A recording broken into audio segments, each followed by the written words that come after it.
Bonjour à toutes et à tous.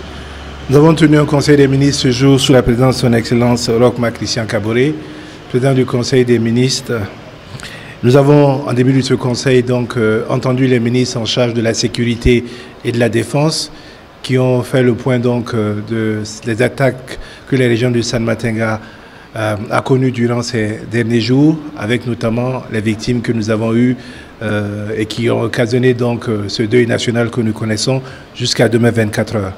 Le président du Faso a rappelé un certain nombre de directives qu'il a données et c'est l'occasion qui a été donnée également de saluer les députés dans leur entièreté qui ont permis donc que la loi sur les volontaires pour la défense de la patrie soit adoptée afin justement de faciliter cette mobilité et cette défense assumée par chaque Burkinabé dans les régions qui connaissent des difficultés. Je voudrais donc encore une fois renouveler les condoléances du Conseil des ministres à l'endroit des familles éplorées et souhaiter un propre rétablissement aux 3 blessés qui ont été pris en charge donc par les équipes médicales. Nous avons ensuite regardé les dossiers donc, de fond et je voudrais vous en donner quelques-uns. Au titre du ministère des Affaires étrangères et de la coopération, nous avons adopté un décret portant autorisation de ratification de l'accord entre le Burkina Faso et le Saint-Siège sur le statut juridique de l'Église catholique au Burkina Faso.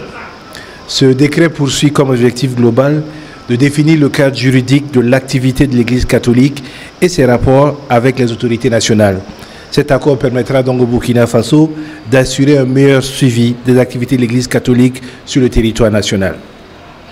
Au titre du ministère de l'Économie, des Finances et du Développement, nous avons adopté un rapport portant sur le rapport statistique 2018, le programme statistique national 2020 et le programme statistique prioritaire 2020-2021. En rappel, le rapport statistique 2021 nous donne un taux d'exécution de 67,6%. Et pour le programme statistique 2020, l'objectif poursuivi est de garantir un suivi statistique efficace du PNDS, des politiques sectorielles, mais également des ODD.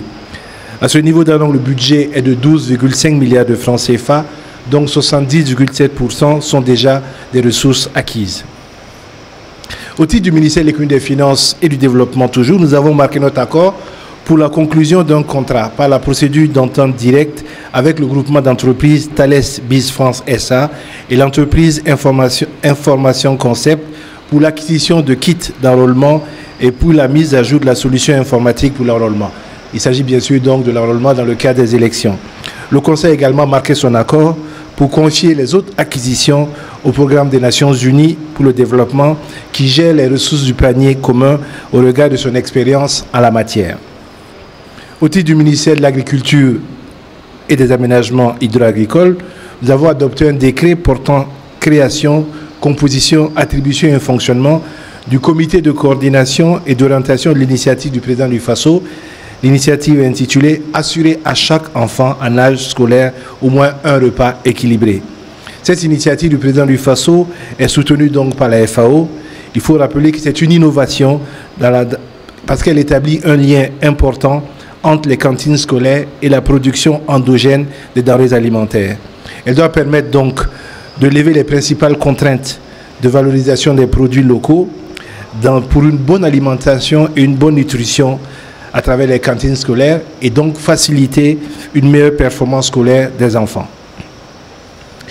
Je voudrais terminer par le ministère des Infrastructures. Nous avons adopté un rapport relatif à l'approbation des propositions d'attribution des marchés d'entretien courant du réseau routier classé et des pistes rurales de l'année 2019 dans 7 régions du Burkina.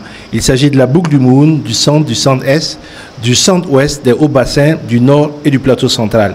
C'est 91 lots qui s'élèvent à 16 509 167 francs CFA TTC qui vont donc être mises en œuvre dans le cadre donc de ce programme-là. Durant donc les mois à venir, nous aurons donc les 6 autres régions qui seront concernées. Il s'agit d'à peu près de 78 lots qui vont être lancés incessamment donc par le ministère en charge des infrastructures. Voilà ce que je voulais dire donc au titre des communications, au titre du Conseil des ministres. Si vous avez des questions, je suis à votre disposition. L'idée, c'est que nous puissions avoir donc pour chaque enfant et même au-delà parfois de la période scolaire, un repas qui leur soit proposé, un repas équilibré.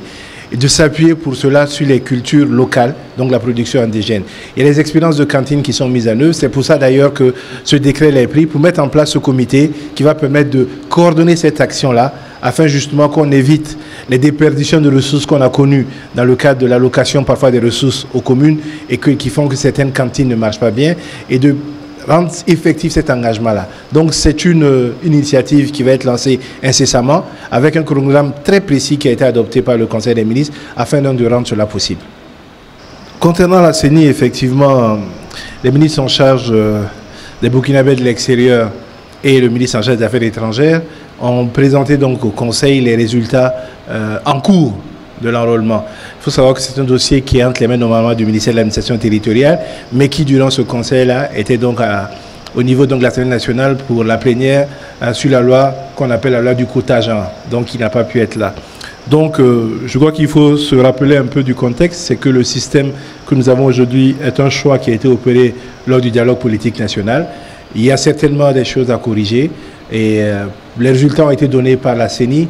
Les différents acteurs en prendront acte et travailleront à ce que prochainement ou dans les jours à venir cela puisse être corrigé. C'est tout ce que je peux dire sur cette question. En ce qui concerne le cas de M. Djibril Bassolé, je pense que vous avez suffisamment d'informations là-dessus. C'est un dossier qui suit. Je voudrais rappeler simplement que l'évacuation a déjà été faite une fois, donc le gouvernement n'est nullement en tout cas opposé à une évacuation. Si elle doit se faire, je crois qu'elle se fera dans le respect des procédures qui sont certainement en cours à ce niveau-là.